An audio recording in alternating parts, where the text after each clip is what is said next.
Thank you so much. It's really wonderful to be here, and I want to thank the previous speaker. I'll be talking a bit about the war on science in America, as well as some other issues that are plaguing your former colonies.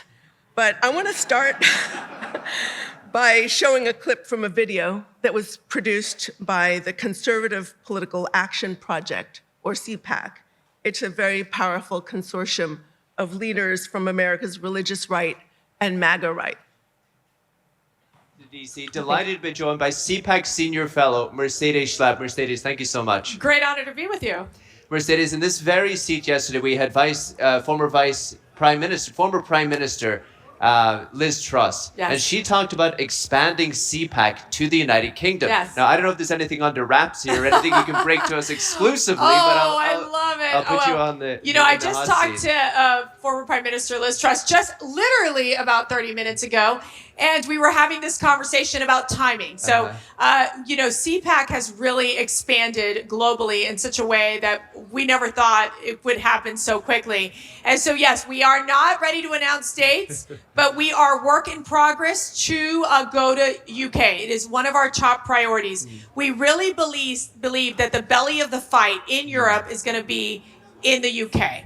We've seen how Nigel Farage was able to successfully bring Brexit into being, which I truly believe led to the domino effect of a President Trump win back in 2016.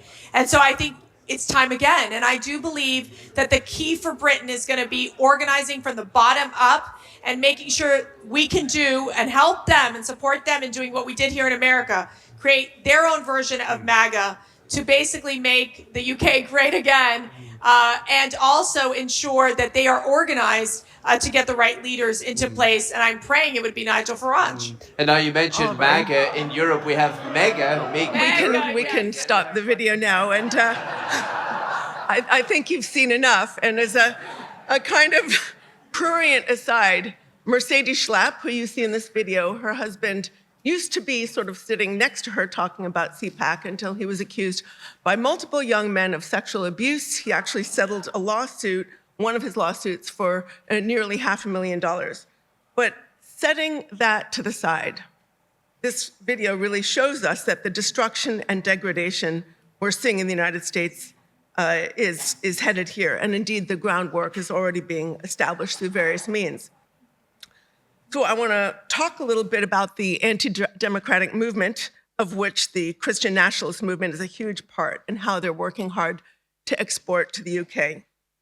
First, to state the obvious, America is in a situation without precedent. Certainly, America has seen presidential overreach and corruption in the past. The Trump administration, on the other hand, is consciously and willfully denying the legitimacy of the Constitution, the judiciary, or any laws that interfere with limits or place limits on their actions. No former president has organized pure upfront grift along the lines of Trump's meme coin crypto scheme and pay-to-play private business contracts and $400 million luxury jets, palaces in the sky from Qatar. No president has handed an oligarch who profits from government contracts and billions in taxpayer subsidies unconstitutional and uncountable power to maraud through the government, slashing and burning at will.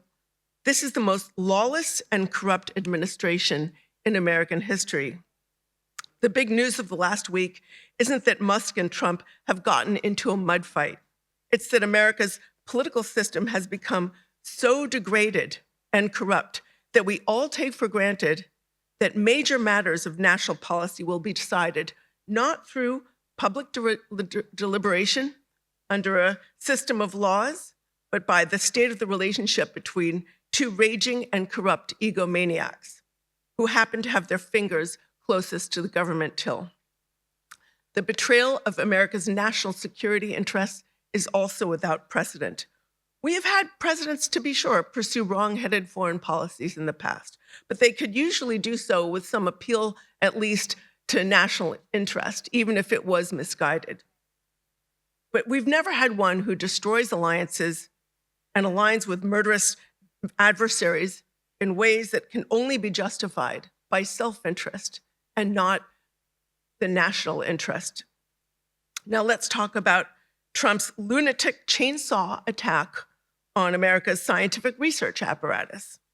His proposed 2026 budget calls for a devastating 37% cut in funding for biomedical research through the National Institutes of Health, over 50% cut in science research funding through the National Science Foundation, and further major cuts in science budgets at NASA, NOAA, the Environmental Protection Agency, the CDC, the Agriculture Department, the Energy Department, and many other institutions, some of which have been eliminated or virtually eliminated entirely. Make no mistake, this is a total war on science in America. If an enemy power wished to demolish one of the pillars of American economic, military, and political strength over the past century, this is what they would do. If you listen to Elon Musk's Doge people and their frenzied supporters, you might get the impression that this devastation is about penny pinching and saving money and budget cuts. It isn't. As everyone knows, blowing up valuable machinery isn't a way to save money. It invites lawsuits, it destroys assets built over long periods, and simply pushes costs down the road. No, the destruction of science is partly an ideological project and partly the inevitable consequence of authoritarian politics. The ideological project says that the science is hopelessly politicized by woke warriors, perhaps like as they would characterize our previous speaker, who believe in lies like climate science and climate change, so it needs to be destroyed. It says that science has become a key part of what anti-democratic forces call the so-called administrative state. If you listen to a lot of MAGA politicians, are always referring to this administrative state. And they say, therefore, it must be obliterated. The ideology probably motivates a number of the apparatchiks overseeing the destruction, but the people calling the shots are driven much less by ideology than power. And the basic reality of power, of dictatorial power in an authoritarian system, is that it is incompatible with the scientific truths of science and the scientific pursuit of truth. Democracy relies on specialized knowledge. It relies on expertise. It relies on rational accountability and to an educated public to function. The current administration understands intuitively that a disinformed public is easier to control. So they've set about destroying centers of expertise both inside and outside of government. And none of this would have happened without America's Christian Nationalist movement. It's a movement that backed Donald Trump in his rise to power.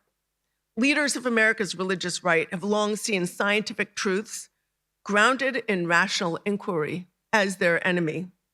The movement long preceded Trump, but he promised the leaders of the movement everything they wanted in exchange for their support: power, access to political access, unprecedented policies that benefit them, access to public money.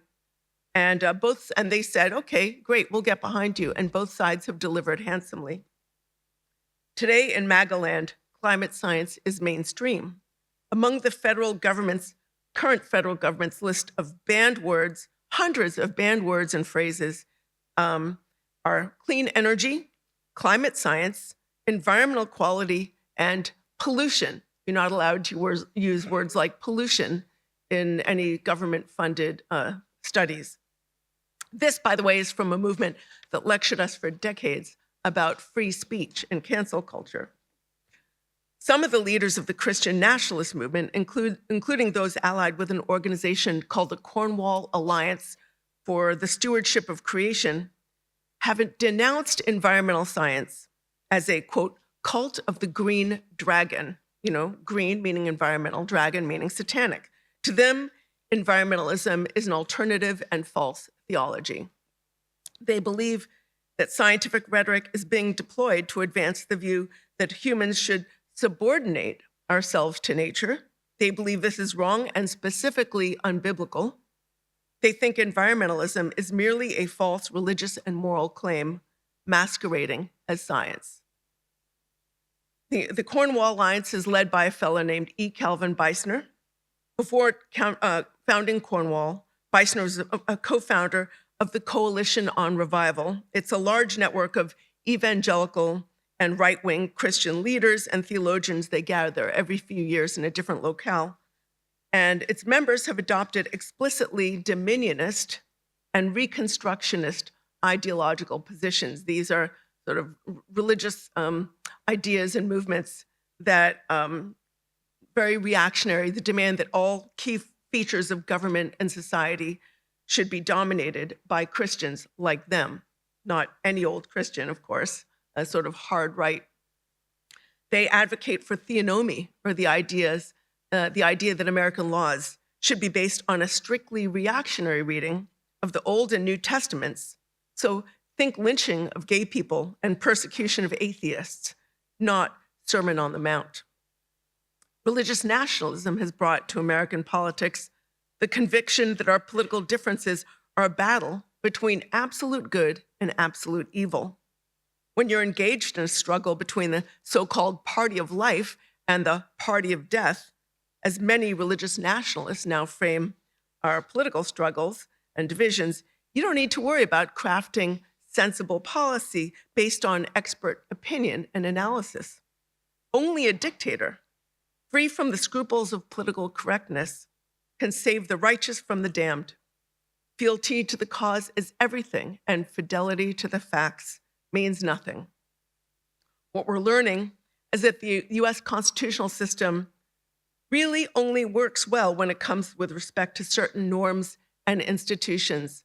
It really wasn't built to survive a sustained attack by bad faith actors from within. So how did we get here? The one sad thought I keep returning to is it didn't have to be this way. Yes, there are long-term forces at work, rising economic inequality, and a huge rise in the propaganda economy, as we all know. Yes, these things are happening around the globe. It isn't just Trump. There's a whole system that generates mass discontent and mass disinformation, a kind of deadly mix. Still, some countries find their way to dig themselves out of the hole, and others go deeper into reactionary, theocratic, kleptocratic authoritarianism. But we have to remember that none of this would have been possible without the rise of religious nationalism in America, specifically Christian nationalism. So I want to talk a little bit about that. I highlight the sources of the problem in my book, which just launched in the UK, Money, Lies, and God, Inside the Movement to Destroy American Democracy. So first, money is a huge part of the story, meaning that huge concentrations of wealth have destabilized our political system in some really interesting ways. America has a lot of very wealthy individuals, and it's only a sector of those individuals that are funding this movement, a relatively small sector. But what they've done is, over decades, they've spent billions of dollars to build the features of the Christian nationalist and anti-democratic movement. They've funneled their money into think tanks, legal advocacy organizations, policy groups, networking organizations, and leadership development initiatives, and so on. They've also funded mechanisms for spreading religious extremism. The strength of the Christian nationalist movement is in this deeply networked organizational infrastructure. It's leadership-driven and organization-driven. The agenda is really set by the leaders and not by the rank-and-file voters that they mobilize in disproportionate numbers. Second, lies or conscious disinformation is another huge part of this movement. Massive propaganda operations masquerading as media have separated a large sector of the American electorate from the facts. And number three, God, because the most important ideological framework for the largest part of this movement is religious nationalism. Leaders of the movement are exploiting reactionary forms of religion and the cultural issues that they fixate on for politics and power. That's how they mobilize voters to their side. The right is always accusing the left of playing identity politics. They play it harder. Religious nationalism is a form of I would say, exclusionary nationalism. It's this idea of who gets to properly belong in the country and who doesn't. So let's pivot to the UK and some of the things that we've seen happen here. After the 2024 election, our Vice President, J.D. Vance, came over to meet with UK government officials. You guys might remember this. There was a lot to discuss, Russia, the economy, global health, immigration, Europe, innovation, etc. What does he want to focus on? Bizarrely, he berates the UK for supposedly interfering with the freedom of speech. And the only free speech he seems to be remotely concerned about is the speech of anti-abortion activists who get themselves arrested by breaking the law whilst harassing people outside of health clinics. So for most people here, it's a real head scratcher. Like, what is he on? They just couldn't understand what this was all about, especially the officials in the room. Then a few weeks later, it happens again. Another official representative of American interest comes over to meet with UK officials at the very highest levels of government. There's a lot to discuss, right? But then, like Vance, he berates the UK officials present for supposedly suppressing the speech of right-wing extremists and anti-abortion individuals and activists. So these UK government officials, who are typically preoccupied with things like national security, are mystified. What the hell is he talking about? Why are they so focused on what seems like a non-issue? Why is the US State Department tweeting messages to the UK like, quote, no free trade without free speech? Why is the US State Department doing this? Well, there are two ways to interpret this. You could either shrug it off and say it's weird, or you can recognize it for what it is, strategy. First, it's loyalty politics.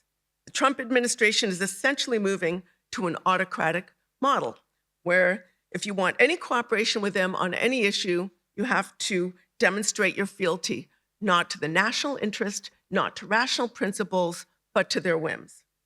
But second, and more importantly, this attack on the rule of law in the name of, quote, free speech is the tip of the spear in a legal strategy that was crafted and perfected by the US Christian rights legal tacticians, that sort of very well-funded strategic legal ecosystem.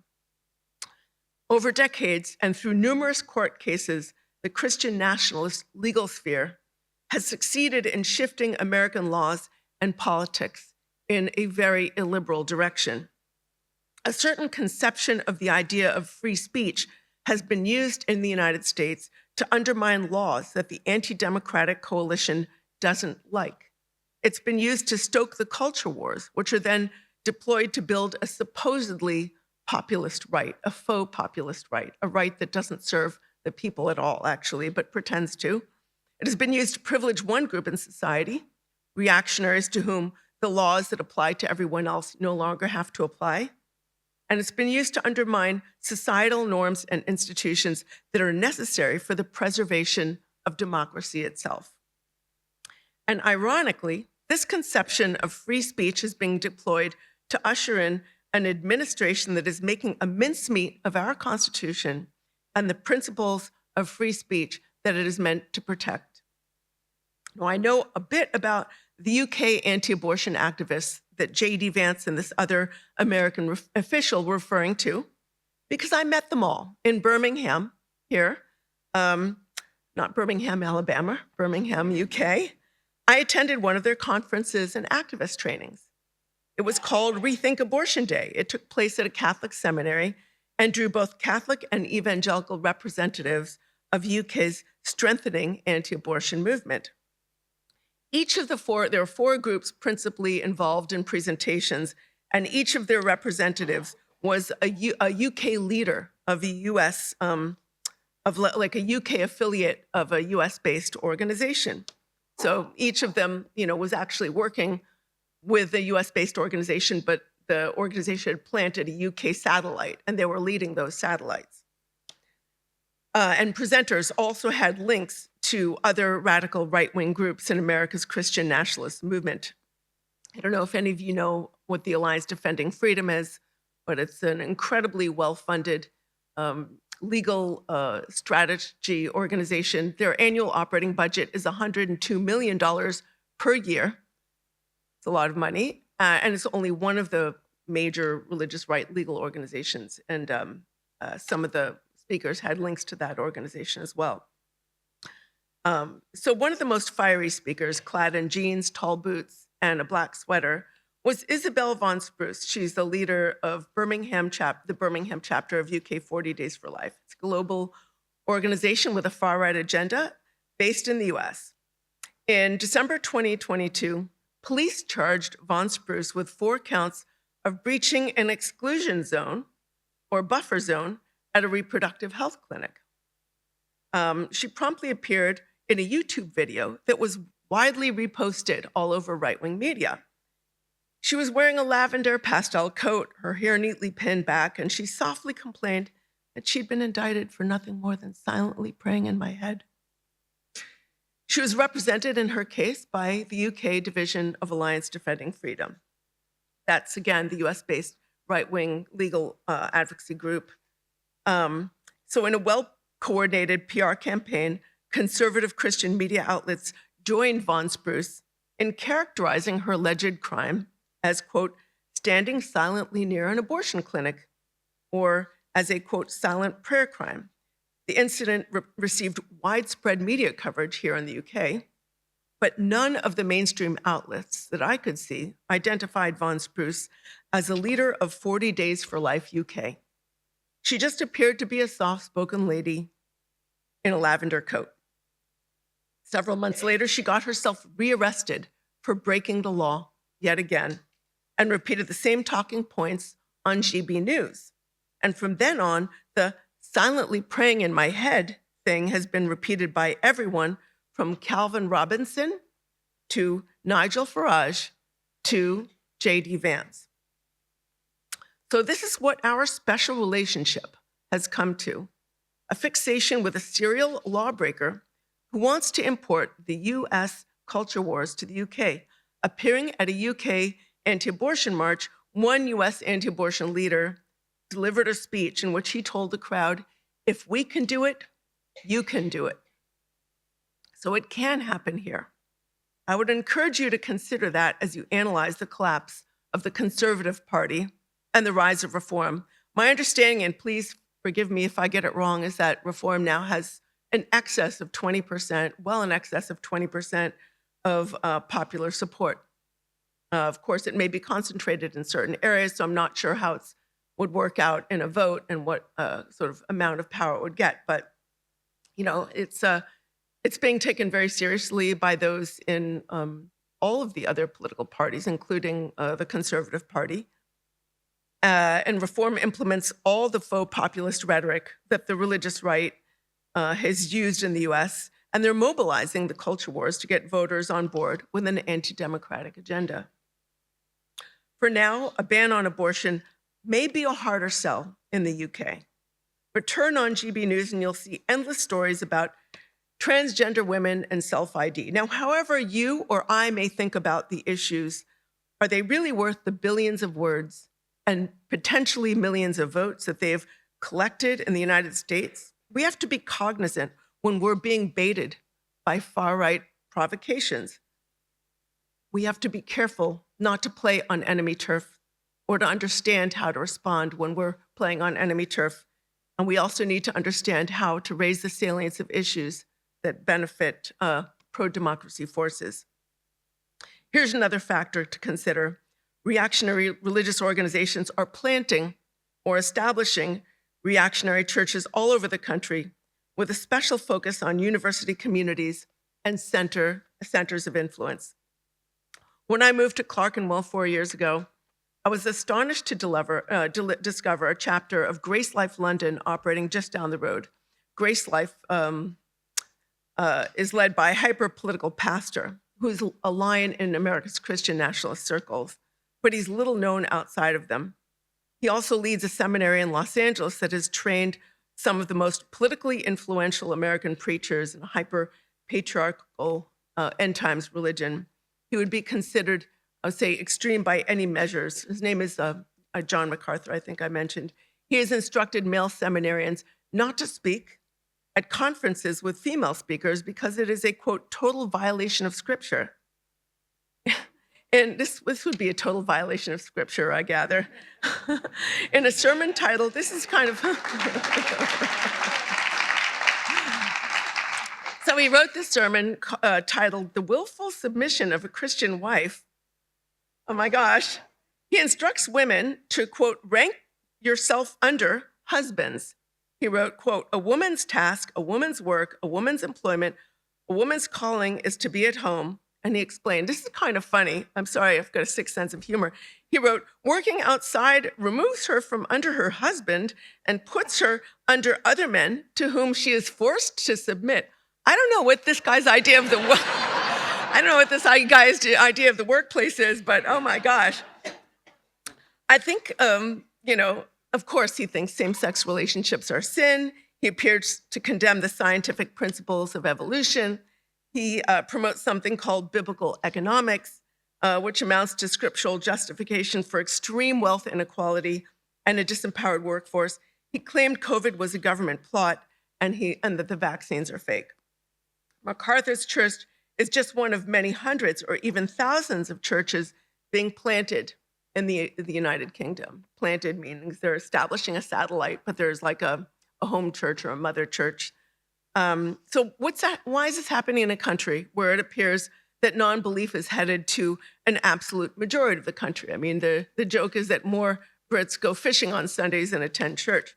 But MacArthur and his seminarians don't mind the long odds. When they look at the UK, they see a lost country that needs to be retaken. As one of the pastors at Grace Life London wrote in a blog post, quote, the vision of Grace Life is not the revival of England, but the re-evangelization of England. You know, it was surprising to me that I had left America only to discover a MacArthur church plant just a few doors away. But at the other end of the street where I was living, I discovered another church plant which similarly endorses a reactionary version of faith, anti-abortion, female submission, anti-gay. And just up the road, another evangelical church, this one associated with the UK consortium, similarly endorses those kinds of positions. Its pastors worked with groups like Christian Concern, which has itself worked alongside American organizations like the Alliance Defending Freedom. Now, to be clear, many of those attending or working at these churches are frankly lovely people. They believe sincerely, and they really think they're doing something good in the world. That's all they want to do. But the reactionary forms of faith that they cultivate, or I think more to the point, the reactionary forms of faith that are cultivating them, are easily exploited for illiberal purposes. So the UK Christian right is increasingly drawing on a US forged playbook. It is also drawing on US money, but it also has its own cadre of funders that are UK based. Take, for example, the hedge funder Paul Marshall. I don't know how many of you have heard of him. He's worth an awful lot of money.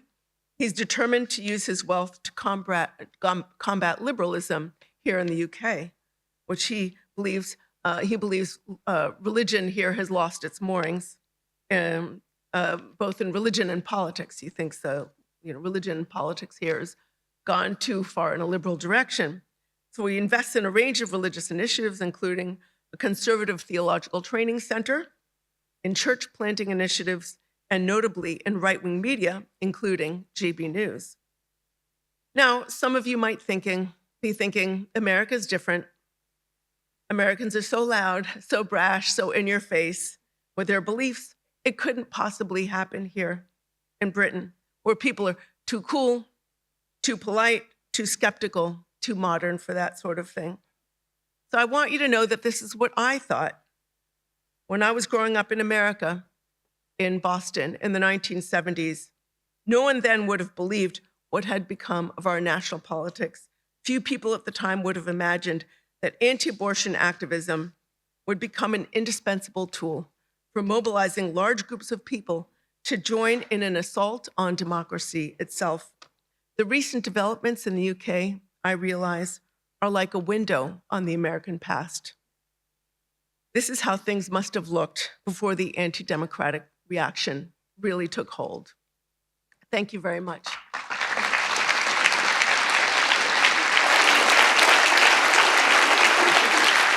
Thank you very much.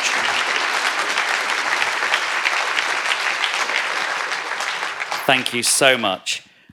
Paul Marshall, who Katherine mentioned there, of course, who's spending tens of millions of pounds of his own money in a lot of these, in investing in a lot of this conservative religion, is of course doing that mostly inside the Church of England. So he is one of those who is funding the Royal Holy Trinity Brompton and the Alpha Course movement. He is sponsoring many of the people who are becoming now junior bishops in the Church of England. And he's also the man who just bought The Spectator, if you remember that last year. So, I mean, this is one of the... And they were all, none of them knew that until that moment, presumably, judging by the sound of that. And yet it happened last year and it was relatively widely reported. And I think this really speaks to your last point, where everyone is perhaps just a little complacent in this country about these things that are happening. And I think that's one of the things that is the problem for us in the UK, is that a lot of these things that are happening in the background. You know, The Spectator, a widely respected, well, no, not really, but you know what I mean. A sort of a household name, comfortable old Specky, you know, maybe your right-wing uncle reads The Spectator or whatever. I don't have a right-wing uncle, but if I did, he would. You get a warm feeling about The Spectator. And now it's owned by one of these Christian nationalists. And that is the way that they operate until they're ready to come out into the open, isn't it, really? That's what happened in America. That's true. And sometimes I think the framing has been adapted to a different cultural context. They have to perhaps be a bit more subtle about it and introduce certain culture wars before they introduce others. They have to, sometimes they're very good at incremental change. I mean, the way the US anti-abortion movement worked is they chipped away slowly but surely, and some of the earlier initiatives sounded quite reasonable, and, a lot of people could sort of agree with them. And then, but, I was reassured for years by so many people that they don't really want to end Roe versus Wade. They just really want to keep being able to fundraise off of this issue. And the way, I've been researching this movement for 16 years, over 3 books. And the way I do a lot of my research is I go to their gatherings and strategy meetings and the like, just places where I'm allowed to go. And what I could see was that when they're not just introducing a bill that seems like a little moderate, sort of chipping away at the right, what they say when they're in the spaces amongst themselves, that they want an absolute ban on all abortion, even in the very earliest stages. And many of them are now coming after some of the most popular and effective forms of birth control pills. They say that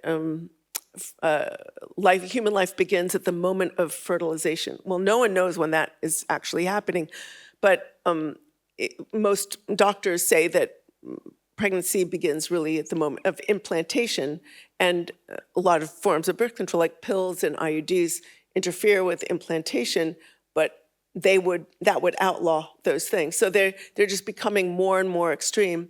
And women are dying. I remember when that poor woman in Ireland died, and it was national news. Well, now women are dying in red states, and even as women are dying because of lack of effective maternal care or care when a miscarriage goes wrong and things like that, those states are introducing laws where doctors are prohibited from collecting data on adverse maternal outcomes, and they just don't want people to know. It is an interesting tactic that they begin with the small cases or the arguable cases or the ones where maybe liberals would agree. The most recent case that was funded by, I think it was Christian Concern, but it might have been Lawyers Christian Fellowship or whoever, abortion case was their attempt to make late-term abortions, which are currently legal for fetuses with Down syndrome, to be unlawful. And of course, that's something that has a lot of popular appeal. There's plenty of people who can see, okay, well, actually, what are we saying about people with Down syndrome, in that we are allowing fetuses with Down syndrome to still have late-term abortions.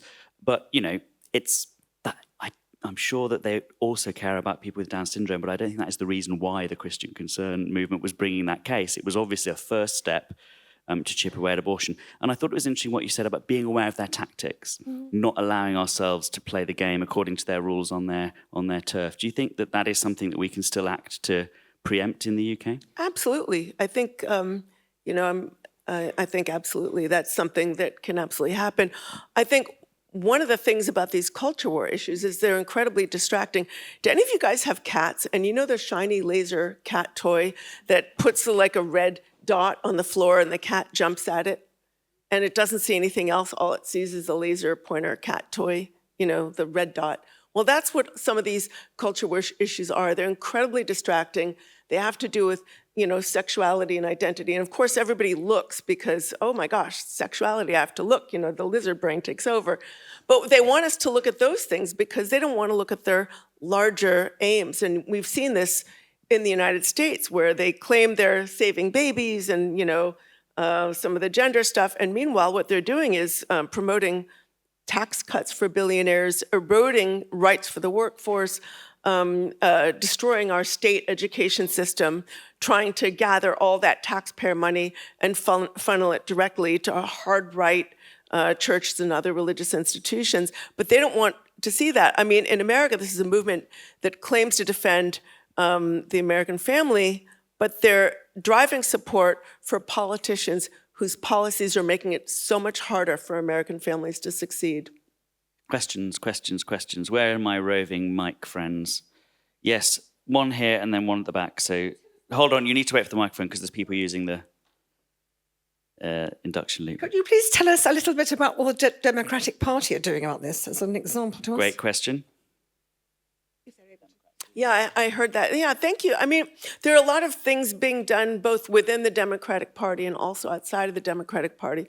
One of the problems for many years is that people across the political aisle, including mainstream Republicans, really underestimated the strength of this movement. They've been, there have always been reactionary strains of thought in America and reactionary political movements, but this movement in its current form, I think, really got its sort of but really sort of grew in the late 1970s, early 1980s, when they started to invest in the infrastructure of an anti-democratic movement.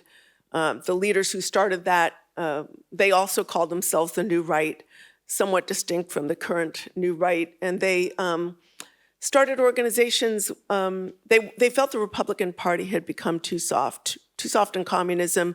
They were worried about the rise of more moderate forms of Christianity.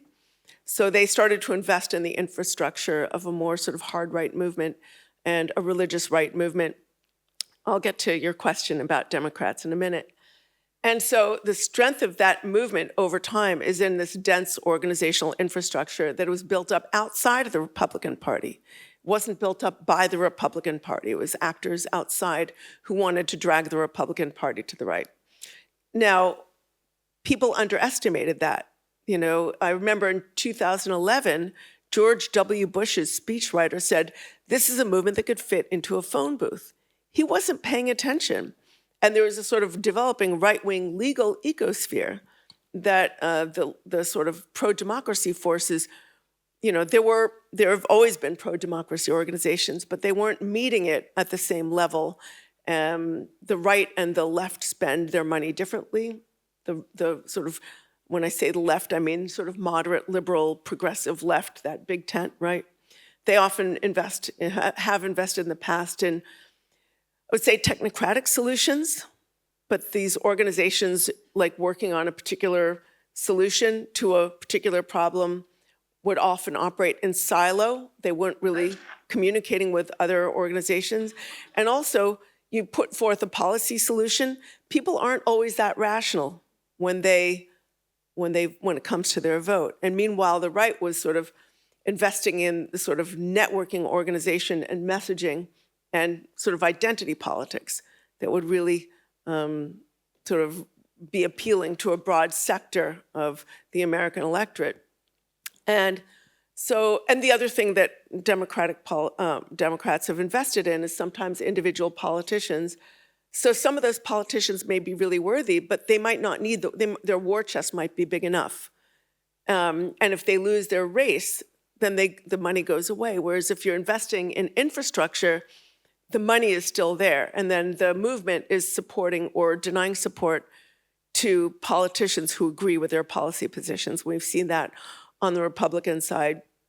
And what's happened in recent years is, I think for many years, the Republican Party thought they could make great use of this movement. They thought, well, they're turning out votes for us and they're never going to vote for Democrats, so we kind of have them, we can do what we want, but, give them as much as they need to hear. And, and what happened over time is that the wheels have fallen off the party, and that movement, that sort of anti-democratic movement, has frankly taken over.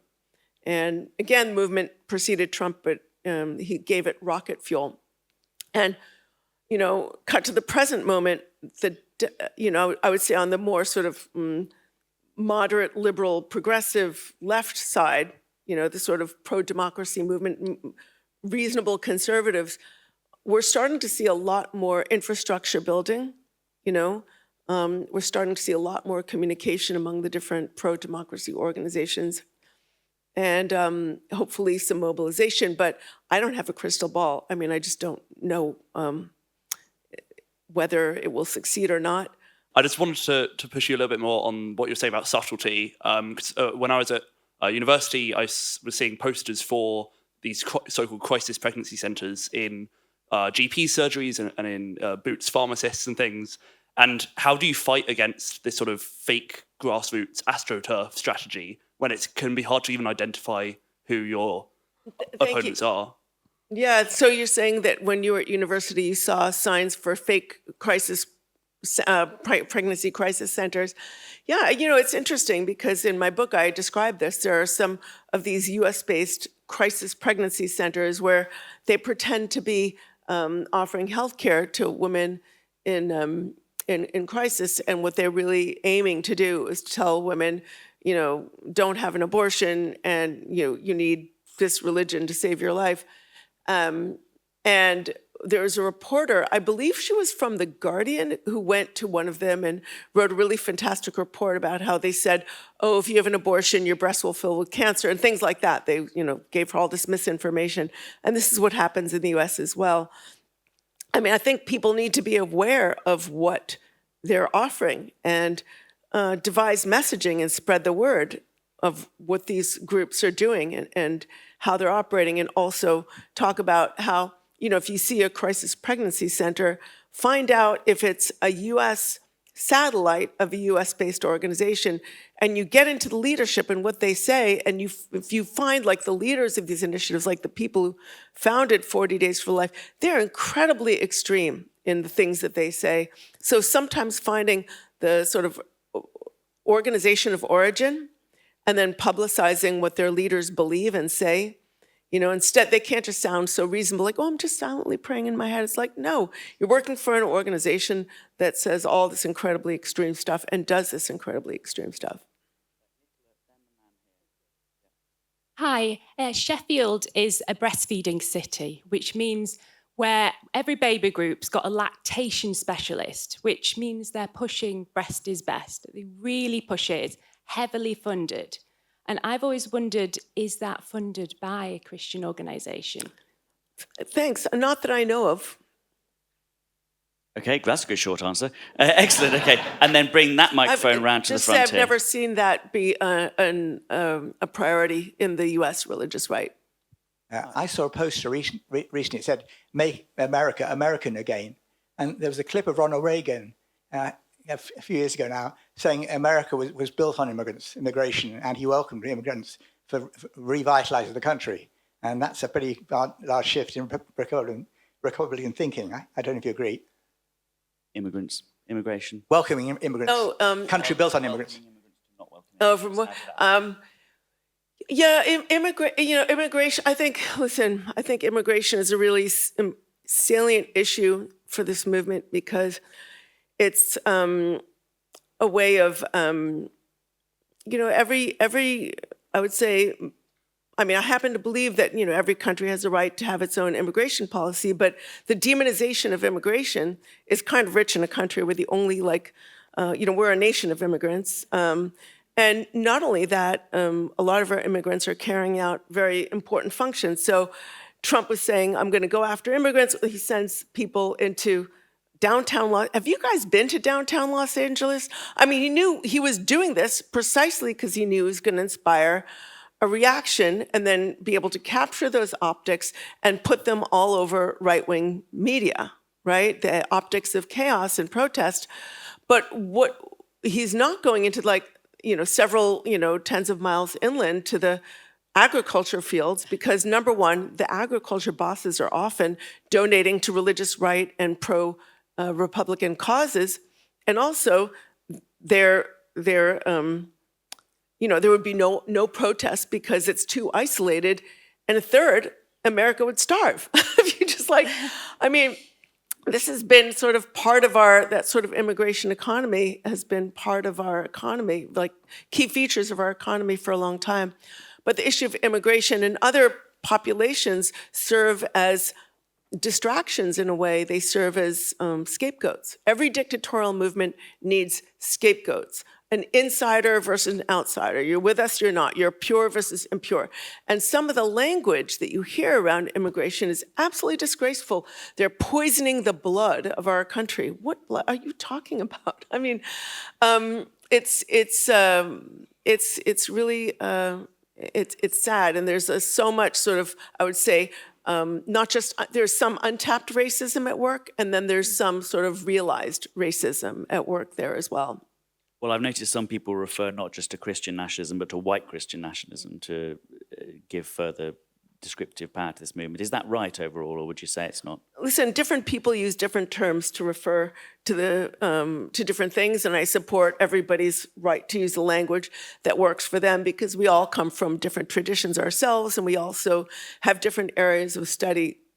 One thing I have paid attention to in my book, Money, Lies, and God, which I actually think is kind of relevant here as well, is that the movement overall has drawn new energy from independent charismatic networks, which are multinational and also sort of multinational movements, and also multiracial, like transnational movements and also multiracial movements.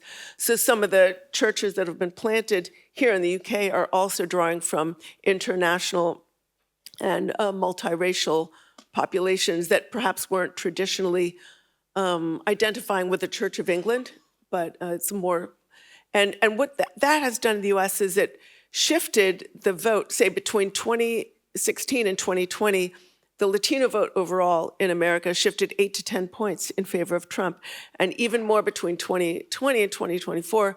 However, I think that's really going to change, as a lot of Latino voters have now seen the naked racism, the abuse of migrants, the separation of families. Trump said, I'm going to go after criminals, I'm going to go after gang members, and here he's going after seamstresses and children in foster care. I mean, it's really horrible what's happening to a lot of these families. So I think that vote will that his bubble of support may collapse. Short question. Can you help me understand what's behind all the anti-abortion rhetoric? Because I've seen it described as a war on women, and that seems reasonable given the number that are dying, having their lives ruined, or certainly their health ruined. I mean, most women have problems forever following pregnancy. So is it a war on women, or is that just a silly way of saying it? It's really, I'll try and keep it short. When that movement I referred to earlier in the late 1970s, early 1980s, felt they needed to drag the Republican Party to the right. They knew that if you can get people to vote on a single issue, you can control their vote.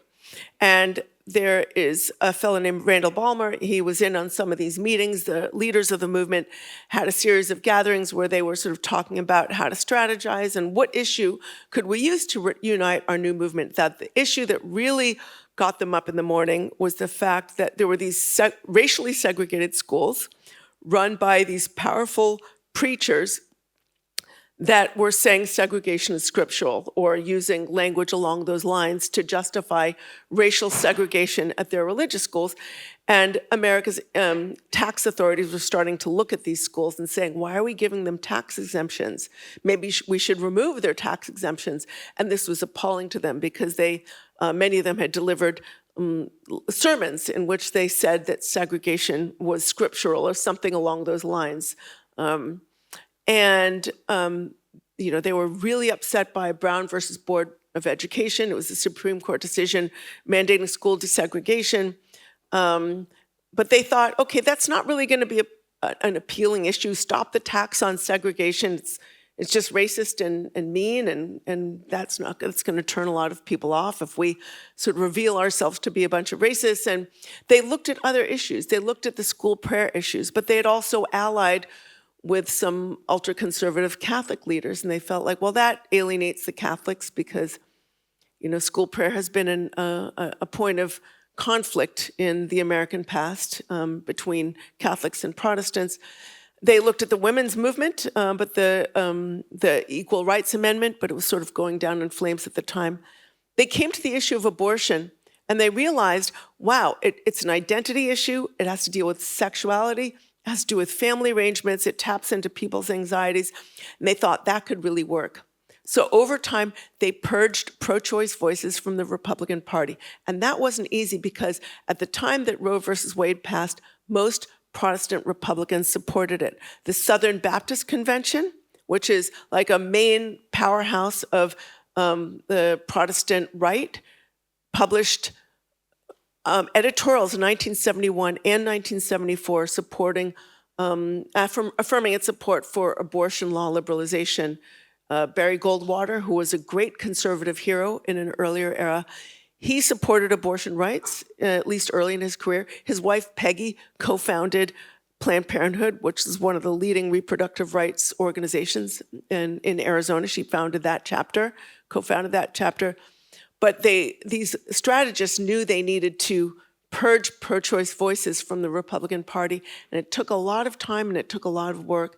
And in fact, Phyllis Schlafly, who some of you guys might be familiar with, she published a book about that. It was called How the Republican Party Became Pro-Life. The point is, it wasn't. It was an issue that appealed to a sector of Catholics, but Catholics also tended to marry this position, this anti-abortion position, with policies that were seen as progressive, concern for the poor, caring for the least of these. It wasn't seen as a sort of hard right issue. It was just seen as a separate issue, and it didn't divide reliably Catholic Republicans from Democrats.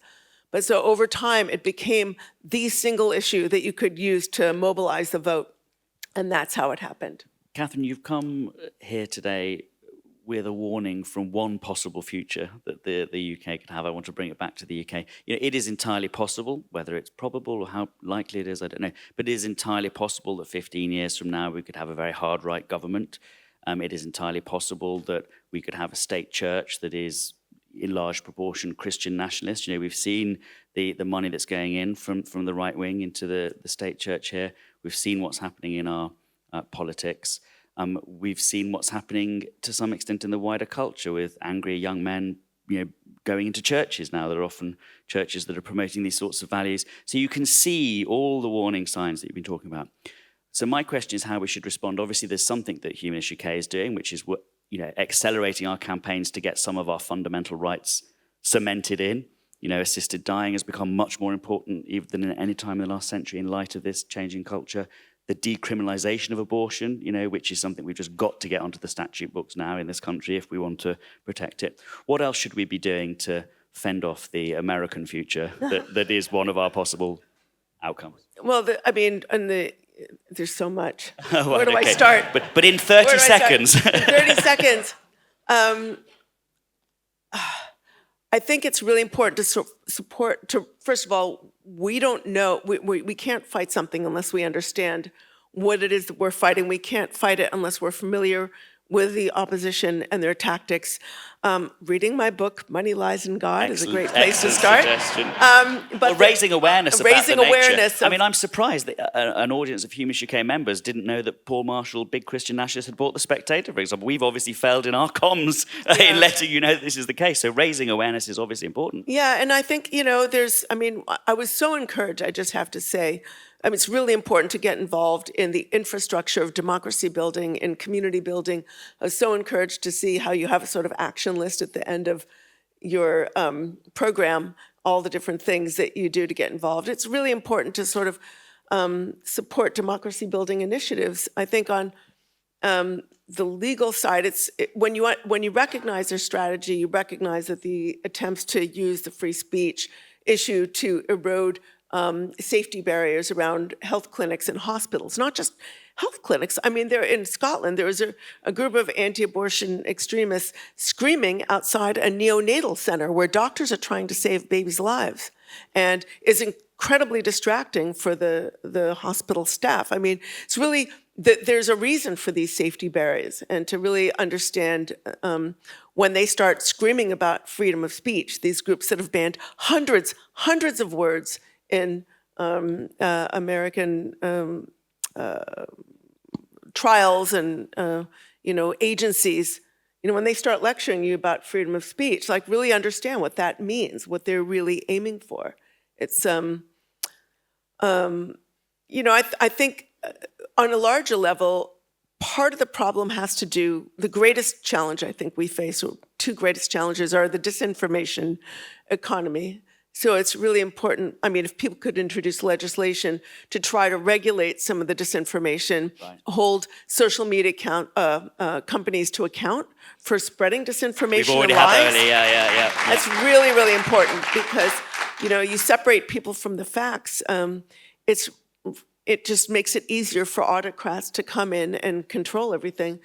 I think the fact that so many people feel like the economy is not working for them, I think, young people in the UK are having a really hard time, because it's very hard to get a job that gives you some economic stability, where you can buy your own home and have a sort of stable life. And I think that any kind of policy that seeks to kind of provide for a more sustainable future is really helpful. Right, but these are long-term challenges. And that's just we could talk about this for another hour. There'll be other conventions. Thank you very much, Katherine, for that.